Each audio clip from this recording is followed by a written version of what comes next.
Hare Krishna and Namaste to everyone here. Thank you, Indika, for this opportunity. The title of my paper is Women Saints of Maharashtra, Their Impact on Society Then and Now. So, yes, please, next slide. So the Sant of the Sanatana Dharma, to become a Sant in Sanatana Dharma, we don't need to have a miracle, to do a miracle or have a healing prowess or an approval from some authority. To become a Sant in Sanatana Dharma, what we need to do is follow Sat, that is truth, have compassion and bhakti. And that person becomes a Sant as per us. Followed, like she said, declaration of a saint by an authority. Yeah, okay. That's what. Yes. So yes, and Bharat as a very big Sant Parampara and Maharashtriya Sant Parampara is part of it. Mungi Udali Akashi is a very lofty philosophy given by Jnaneshwar Mauli, and he has made it so simple and easy to understand, where he talks about that the ant flies to the sky. We all know that the ant can't fly to the sky, but if the Lord wishes, it can. And this is a very popular Abhanga in Marathi written by Jnaneshwar Mauli. So these lineage of saints made it easy to spread bhakti to the masses and make God accessible to all. And all is irrespective of caste, gender, society, economic status. The Maharashtriya Sant Parampara, yes, next slide please. So these are some gems. We have many gems, but these were the primary luminous stars. Jnaneshwar Mauli's Pratibha, he is known for his brilliance. Sant Namdev's Prachar. So Namdev Maharaj went right from Maharashtra to Punjab to do Prachar, like we heard yesterday from Shefali ji. Sant Eknath's Prapancha. So Eknath Maharaj showed us how you can be an householder and yet become a great saint. Sant Tukaram's Prapatti, that is his complete Sharanagati, complete Sharan to Lord Vithala. And Samartha Ramdas Swami's Pratika. So he was a revolutionary saint. He said that bhakti has to be there, but we have to uphold dharma also.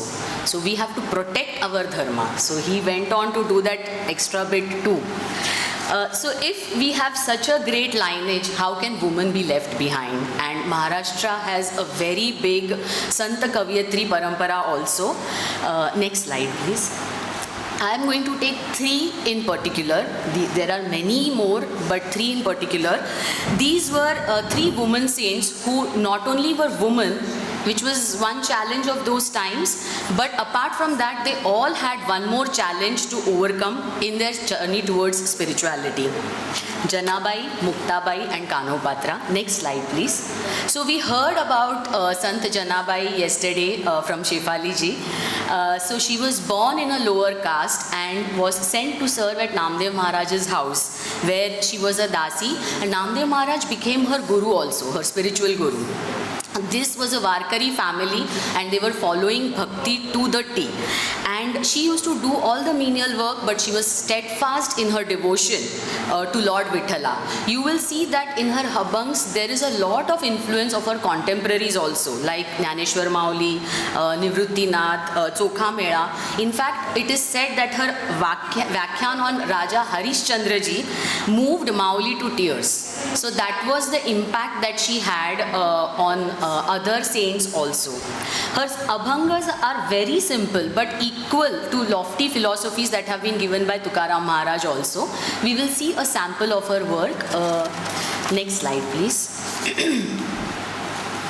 झाड लोट करी जनी केर भरी चक्र पाणी पाटी घेऊनिया शिरी नेऊनिया टाकी दूरी ऐसा भक्तिसी भूलला नीच कामे करू लागला जनी म्हणे विठोबाला काय उतराई हो तुला.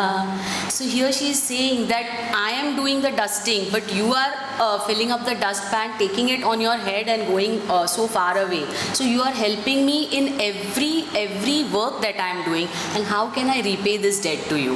So you can see the how steeped she has been in bhakti and how steadfast her devotion has been to have been able to say this to the Lord himself. So her impact, now coming to her impact then. So next slide please. So this was a beautiful blend of karma and bhakti. She was doing all her household work. She was a dasi. She was doing that job also. She was a householder, and yet she was a bhakti.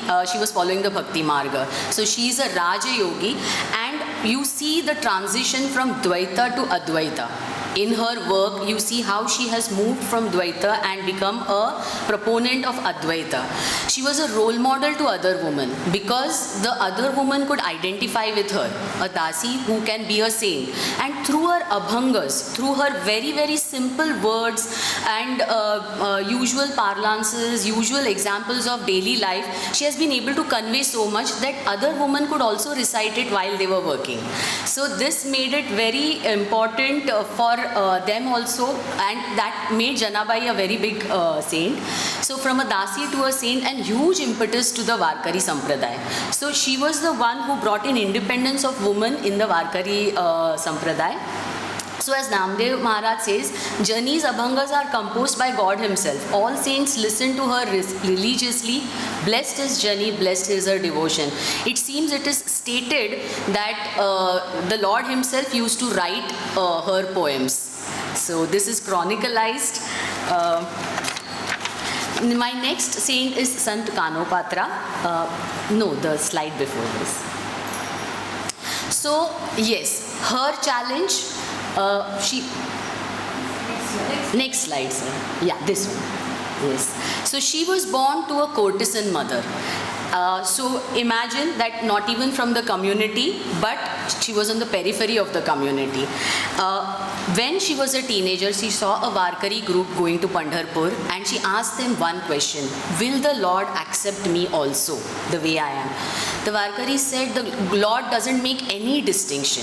For him, everybody is equal, and that became a turning point for her, a profound thing. She left her home to be with Lord Vithala in Pandharpur forever after that.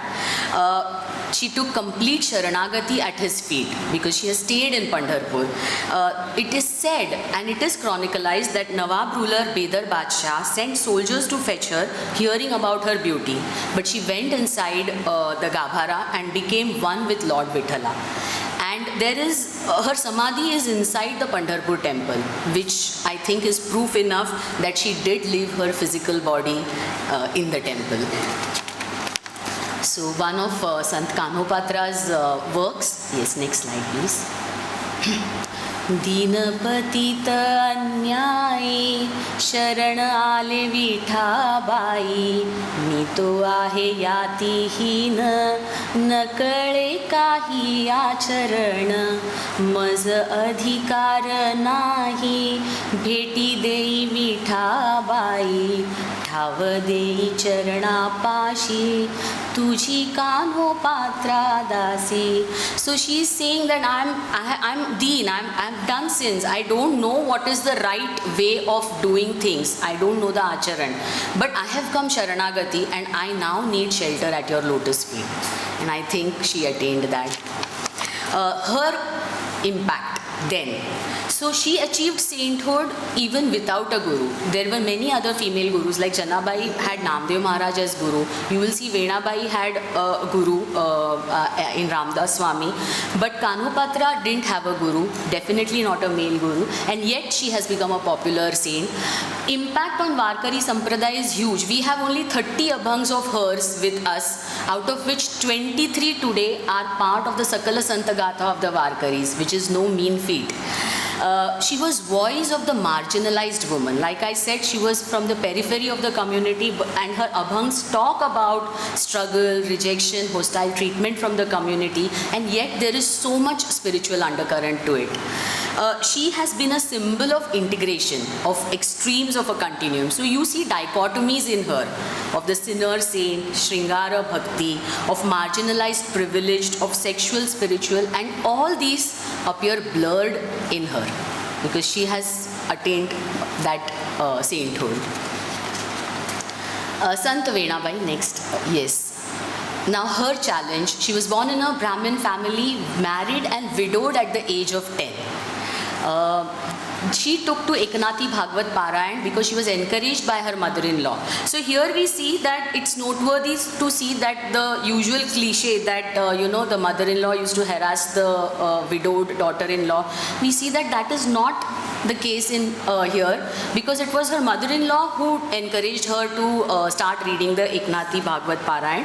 She met Ramdas Swami who had come to her hometown once, and she asked 25 questions to Ramdas Swami, and Ramdas Swami answered them, and this is a popular Abhanga written by Ramdas Swami. Later he wrote this down.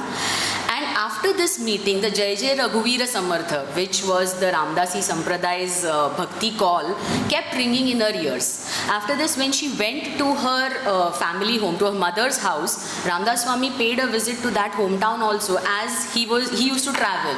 And she took permission to attend his kirtans, and one day fell at his feet and took the Rama Mantra Upadesh from Ramdas Swami. But of course, this was not taken so kindly by both families because of the ostracization of the conservative community. Rumors spread, so parents couldn't handle it anymore, and it is said that she was poisoned by her parents themselves, yet she miraculously survived, and after this she left home to become part of the Ramdasi Sampradaya and of Ramdas Swami's Mutt, never to come back again. She is a widow who became Mathadipati of the Zafar Mutt. She wrote extensively on Ramayanam, Vedanta, and score of Abhangas, and in fact she left her life performing the Sita Swayamvaram. The Vyakhyan, they used to do the Kirtan, she used to do, and before that itself, she said that keep my funeral pyre ready, and she did the Sita Swayamvar because Ramdas Swami asked her to, and after that she kept the Iktari at his feet, and she left her physical body there. And this is chronicalized, means this is there. Yes, yes. The thing is, I just want to say this, she's a widow. Yes. But she dies with the Sita Swayamvar. Yes, yes, that is, yes. So beautiful. Yes. Yes. And it's something that actually happened. Something that has actually happened. And she's Shivaji Maharaj's contemporary. So we have lot of books and chronicles to state that this has happened in reality. Okay, one of her works, प्रभुलेश घेऊनी विश्रांती घ्यावी, देहे तो वारी भक्ती तुझी घडावी, वेणी स्वामी ऐशा परी कौल दे रे, वदे राम लक्ष्मणा हे लिहिरे. This says that Lord Rama has come back from exile and has killed Ravana, defeated him, and now he is ascending the throne as king, and everybody in the public can come and ask their beloved king for a kaul, a wish. Venabai sees herself as part of that queue and asks Lord Rama that I want just one wish, nothing material, but I just want that, your name and Lakshmana's name should be on my lips all the time. So she was a huge Namasmaran. For her, Namasmaran was a very big way of bhakti. So her impact then, she spread the Ramdasi Sampradaya teachings, and she used to travel a lot. From village to village she has traveled, and she had many women disciples. So much so that it is said that Ramdas Swami had to listen to her suggestions because she was popular in her own way. A revolutionary woman saint, because a widow becoming a Mathadipati of Zafar Mutt, and she did work for 21 years. not a year or 2 years, but 21 years of dedicated service. A great teacher. She used to use everyday life examples of the nagging mother-in-law, of the whining child, of the quarreling husband. So what used to happen, women used to relate to it, and that is why she has this huge number of disciples, and she had a unique style. She used to ask and question, and she herself used to answer.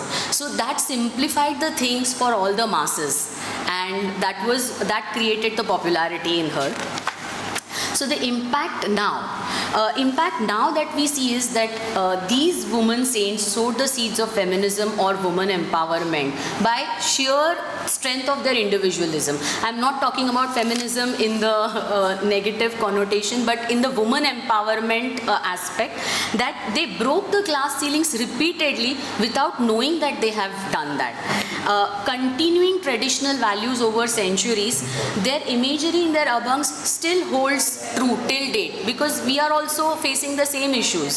So those abhangs are true even now. The work is a part of the rich Marathi literature. So Sant Kavyatri's work is part of our literature, and so it becomes Indian heritage and powerful and inspiring work. Their work is so powerful, the OVs, the abhangs, bhajans and everything, that to this day they are recited, sung, danced to and found all over social media. Sringaji, yes. The video, the next slide and the video. So just to show that it is still so impactful, I'm going to show you a small dance clip wherein Sant Kanopatra's bhajan has been taken and adapted to the Bharatanatyam style of dance. This is Srimati Medha Shanbag student. She's a teacher who even now teaches her students about this. Yeah, we can stop. And yet, this impact is observed only on a small section of the society, a small section maybe still rooted in Bharatiya Parampara, Paddhatis and culture. But next slide please. What we see is that the larger section is going through a spiritual crisis. The Atman or the soul is restless. Why is this happening? Because a large section of the society seems to be directionless, lost. Many of us are focusing on the self only from the physical, personal, intellectual or emotional aspect. The spiritual is not touched upon, or it's not a goal that we think we should be pursuing.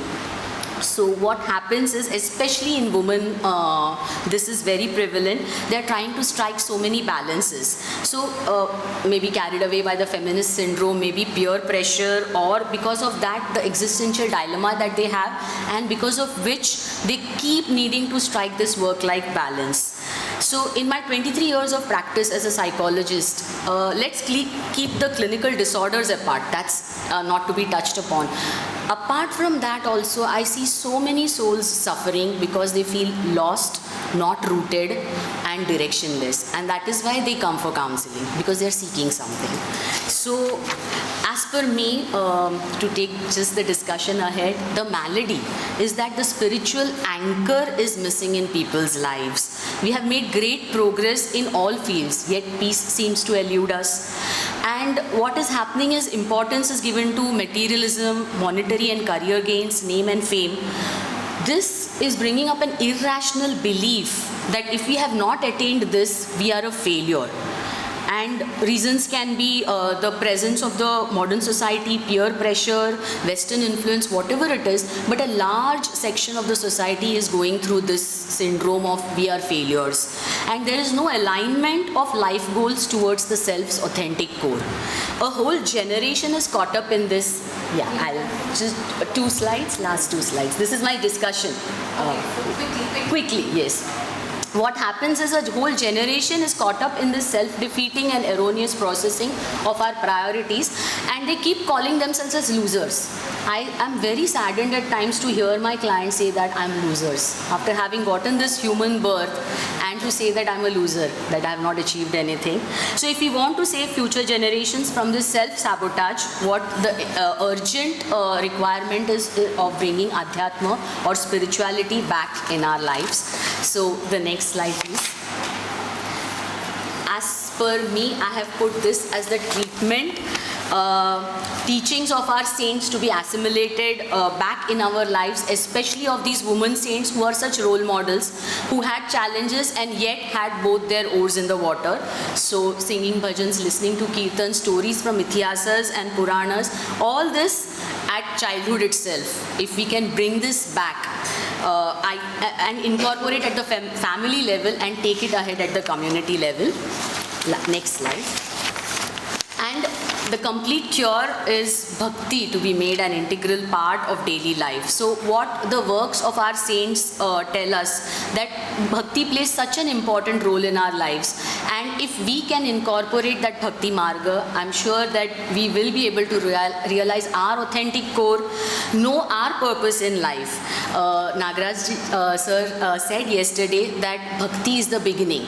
I have put it as cure because already a large section of society is suffering, so for them it is the cure, but actually apart from that it has to be the beginning. The bhakti has to be at the root itself, at the birth, from the birth itself.